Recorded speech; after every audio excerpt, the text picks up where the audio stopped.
Nous sommes en train de vivre un changement profond de la société, de la civilisation.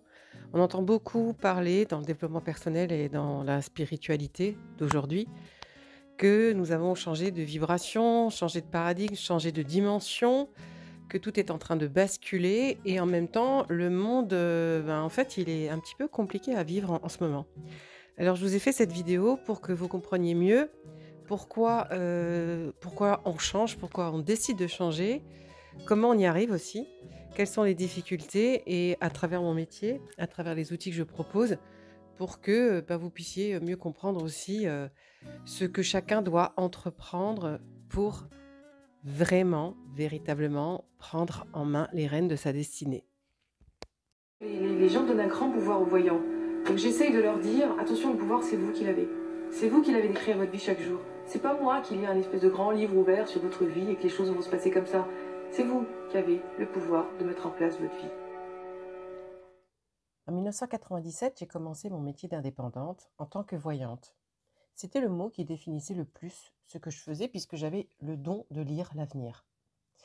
Mais mon positionnement était délicat parce que j'essayais de montrer à chacun que nous étions en train de créer notre futur dans notre présent et que celui-ci n'était que la somme de toutes nos expériences, croyances, consciences, remises en question et que rien n'était gravé dans le marbre, qu'avec un éveil de conscience, nous pouvions créer notre vie.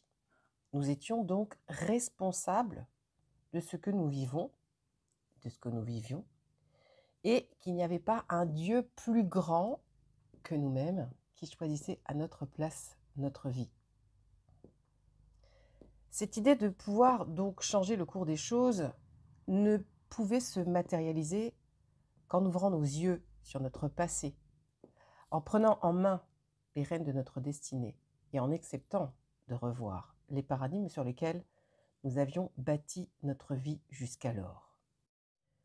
Ça veut dire que sans introspection et sans remise en question profonde de nos héritages, sans accepter de regarder nos blessures et nos traumas, sans arrêter de jouer aussi la victime, l'infirmière ou le sauveur, nous ne pouvions pas nous éveiller alors à ce pouvoir de création.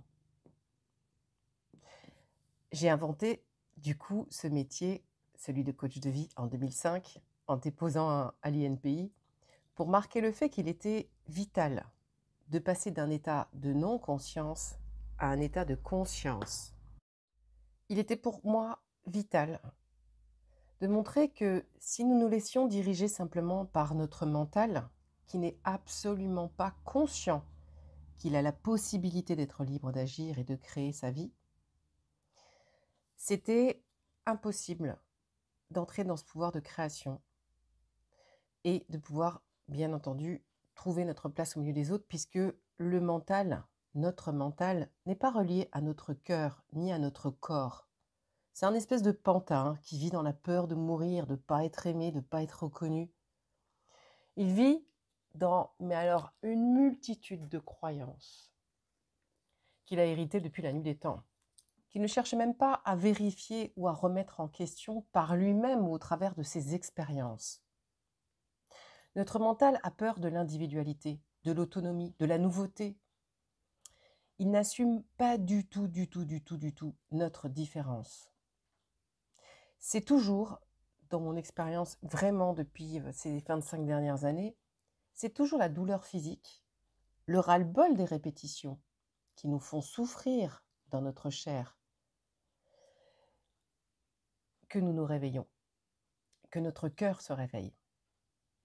Et il n'y a qu'en remettant en question nos fonctionnements, nos schémas, nos réactions, qu'en choisissant d'arrêter de souffrir. Il n'y a qu'en choisissant l'amour et le pardon comme fil conducteur de nos vies, que nous pouvons être heureux au milieu des autres, sans passer à côté du bonheur. Mais c'est clair que si nous n'entreprenons pas une remise en question profonde, nous ne pourrons pas opérer de changements dans nos vies durables. Si nous n'entrons pas dans la conscience, nous ne serons pas aux manettes.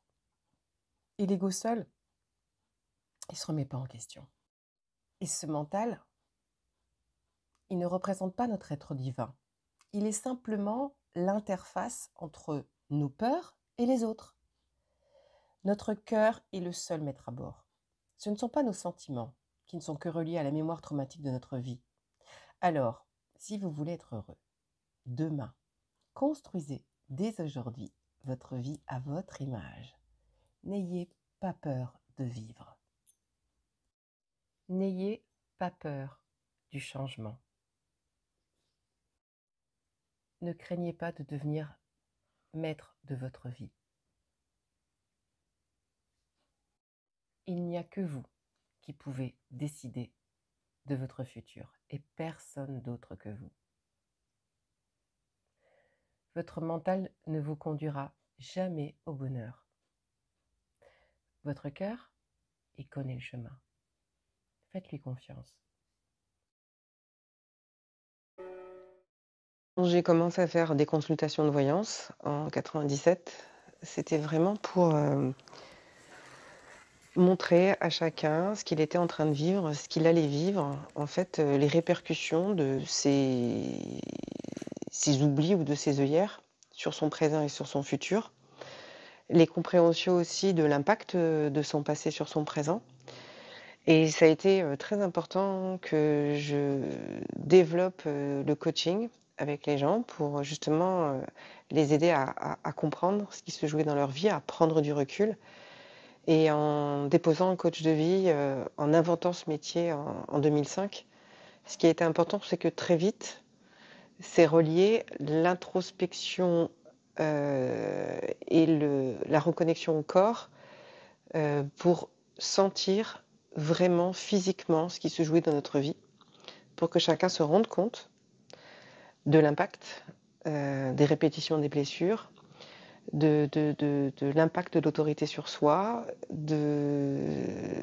vraiment de ressentir physiquement ce que le corps essaye d'exprimer, essaye de nous montrer, qui est souvent ce que le mental refuse de voir, parce que ça le remettrait trop en question et que ça nous demanderait de faire des efforts et de lâcher prise et de lâcher le contrôle sur beaucoup de nos comportements, beaucoup de nos réactions.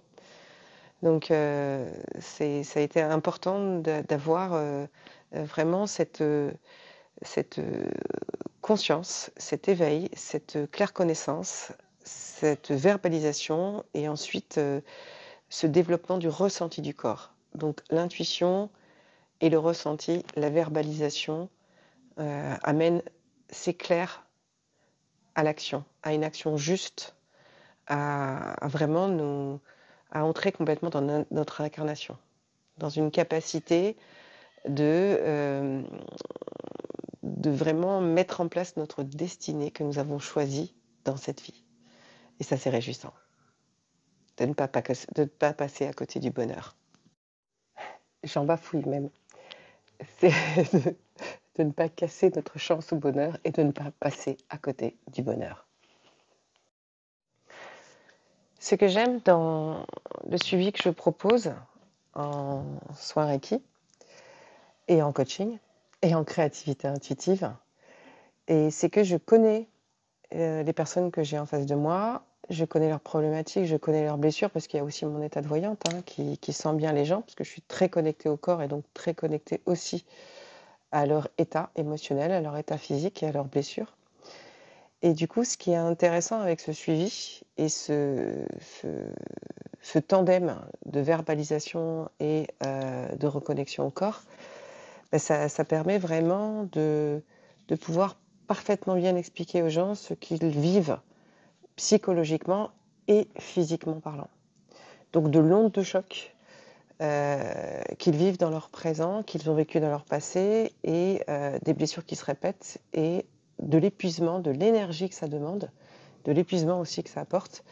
Donc pour moi, c'est très important de les suivre en verbalisation sur la répétition de leurs blessures dans le présent, sur l'observation de leur comportement de protection et sur leur état d'adulte et d'émancipation aussi de la famille et de l'autorité.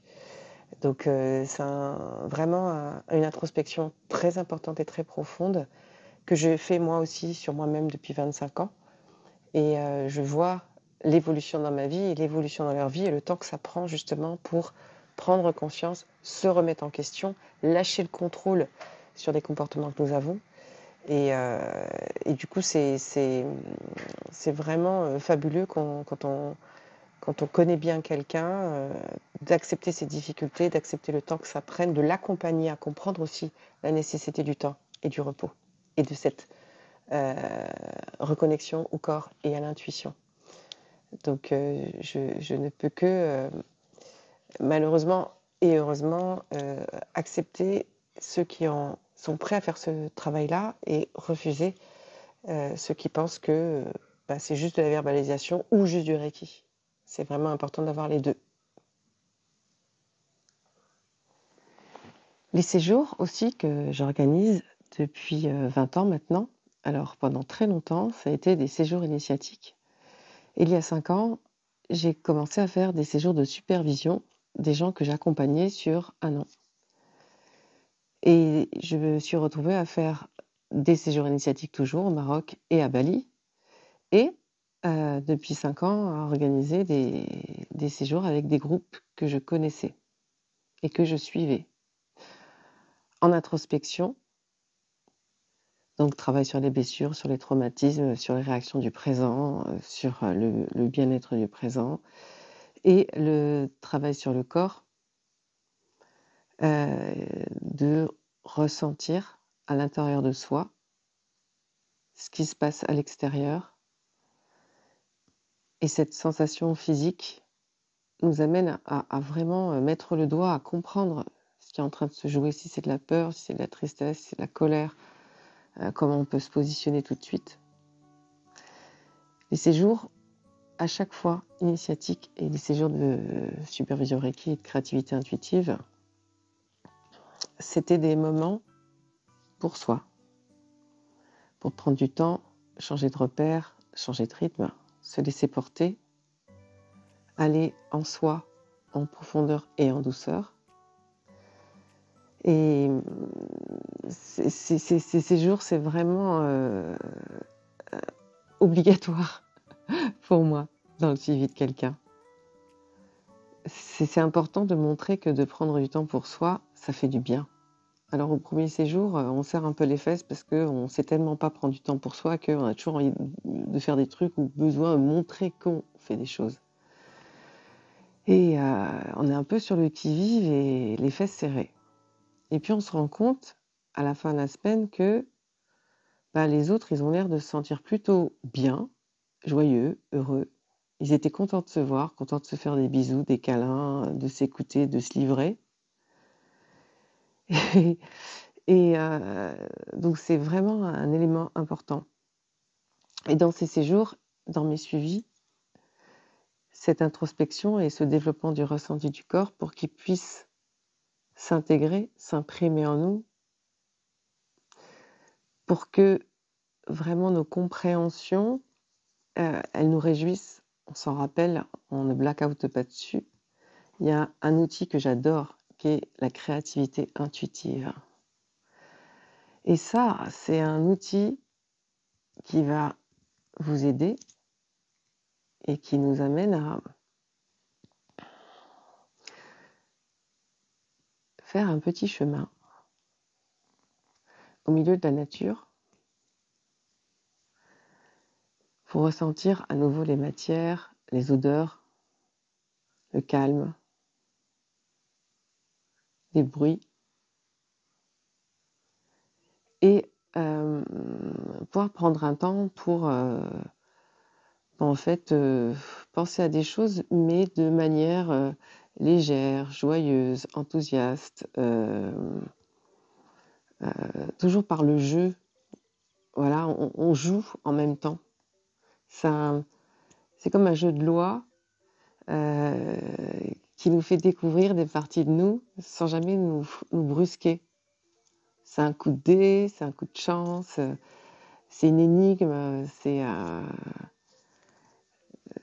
cette créativité intuitive, elle nous amène à nous écouter vraiment autrement qu'à travers ce mental qui lui sait tout, il a peur de tout, il veut toujours se justifier, il a toujours raison, il faut surtout pas qu'il ait tort, heu, cette espèce de soldat qu'on a à notre disposition pour, nous protéger et il est un petit peu brusque. Il n'est pas toujours très doux, très transparent. Il a besoin parfois de ruser pour obtenir ce qu'il veut donc et ben, cet outil, elle nous permet de nous regarder avec le sourire, avec bienveillance, sans nous juger, en nous trouvant mignons de faire des choses, parce qu'en fait, c'est jamais malveillant. C'est toujours par peur qu'on ait mal, par peur qu'on qu'on ne soit pas assez doux avec nous, parce qu'on a besoin de douceur.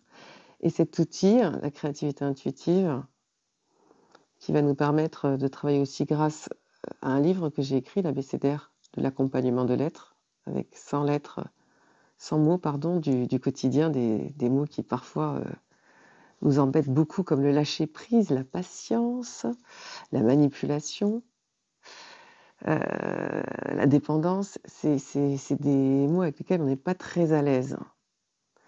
Donc ce livre permet d'aller les revisiter, en nous expliquant toujours pourquoi on traverse ces états-là qui sont pas très, glorieux.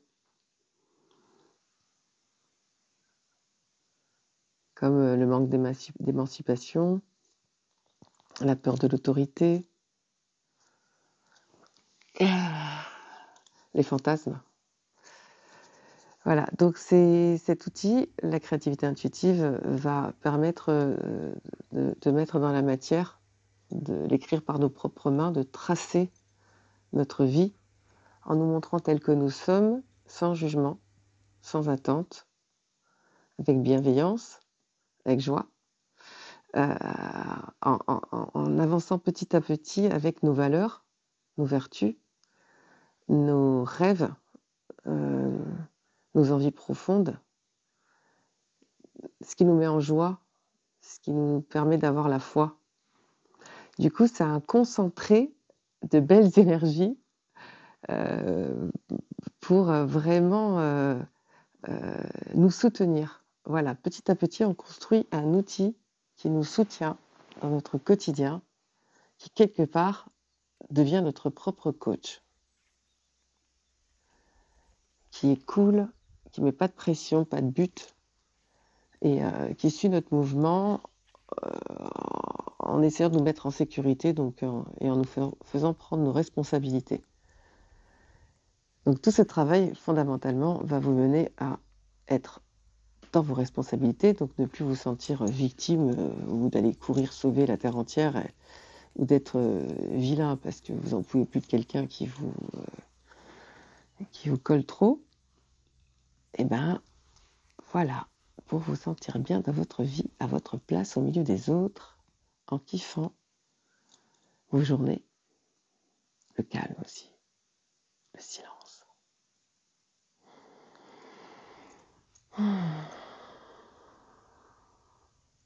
Voilà mon travail.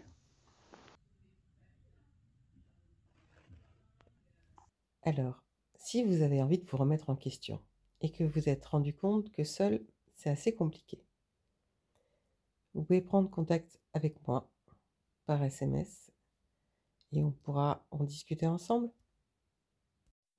Jusqu'à ce que vous fassiez le pas, vous trouverez sur cette chaîne tous les outils que j'utilise. Les réflexes respiration pour rentrer dans le corps, les coachings inspirés pour comprendre ce qui se trame autour de vous, des relaxations guidées des soirs quand je dis pour vous aider à vous nettoyer et si vous êtes déjà initié Reiki, beaucoup de soins qui sont guidés. Ensuite, pour l'éveil du corps et la remise en forme, pour rentrer dans le corps, il y a tout ce qu'il faut. Je vais même ajouter un petit guide d'alimentation pour vous aider à cuisiner sain et facile et bon et bio. Alors, si vous voulez découvrir la créativité intuitive, surtout plongez dedans parce que c'est le cœur de mon métier. Maintenant, pour que mon accompagnement soit encore plus concret, vous pouvez écouter une vidéo qui a été faite en 2020 par une personne que j'ai accompagnée pendant longtemps, Aurélie Giroux, qui 2 ans plus tard aujourd'hui est indépendante. Elle a quitté Paris et s'est installée en Bretagne. Elle est praticienne de l'accompagnement. Elle fabrique et elle crée ses propres bijoux personnalisés qui sont juste magnifiques et elle donne des cours de yoga à un groupe.